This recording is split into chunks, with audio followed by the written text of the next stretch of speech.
Sleeper cells ఉన్నారు. పాకిస్తాన్ ఒక్కసారిగా భారత్ దెబ్బకి అల్లాడిపోతుంటే స్లీపర్ సెల్స్ యాక్టివ్ అవుతున్నారు. అయితే స్లీపర్ సెల్స్ కేవలం నార్త్ ఇండియాలోనే కాదు, మన తెలుగు రాష్ట్రాల్లో కూడా స్లీపర్ సెల్స్ ఉన్నారు.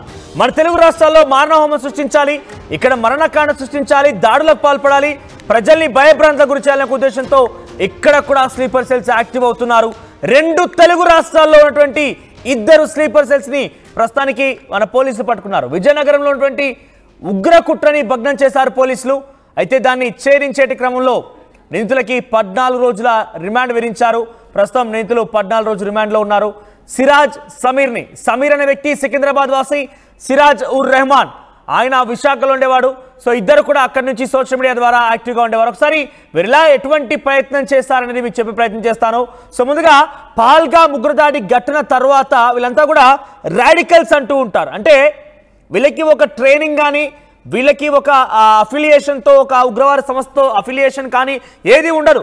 వీళ్ళు కేవలం అక్కడ జరిగేటువంటి విషయాలను గమనిస్తూ వీళ్ళంతా వీళ్ళ మైండ్లో మార్చుకుంటూ ఉంటారు. ఒక పగ, ఆవేశాలని, ప్రతీకారాలు మొత్తం కూడా వీళ్ళ మైండ్లో స్టార్ట్ అవుతూ ఉంటుంది. అటువంటి వ్యక్తులే ఇద్దరు కూడా.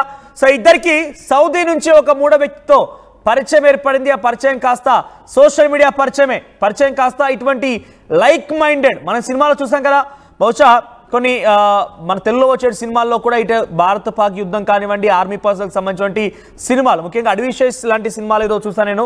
సో లైక్ మైండెడ్ అనేటువంటి ఒక వాట్సాప్ గ్రూప్ ఉంటుంది. ఆ రకంగా ఇక్కడ కూడా క్లోజ్ మైండెడ్ అనేటువంటి ఒక ప్లాట్ఫామ్. అది క్లోజ్ మైండెడ్ అంటే అందరి ఆలోచనలు ఒకే రకమైనటువంటి పరిస్థితుల్లో ఉండేటువంటి విధంగా ఇది close minded. So close minded ద్వారానే ఇటు సమీర్కి, అటు సిరాజ్కి, రెహమాన్కి, సిరాజ్ ఉర్ రెహమాన్ ఇద్దరికి పరిచయం ఏర్పడింది.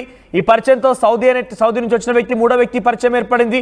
ఈ రకంగా వీళ్ళంతా ఏం చేశారు తెలుసా?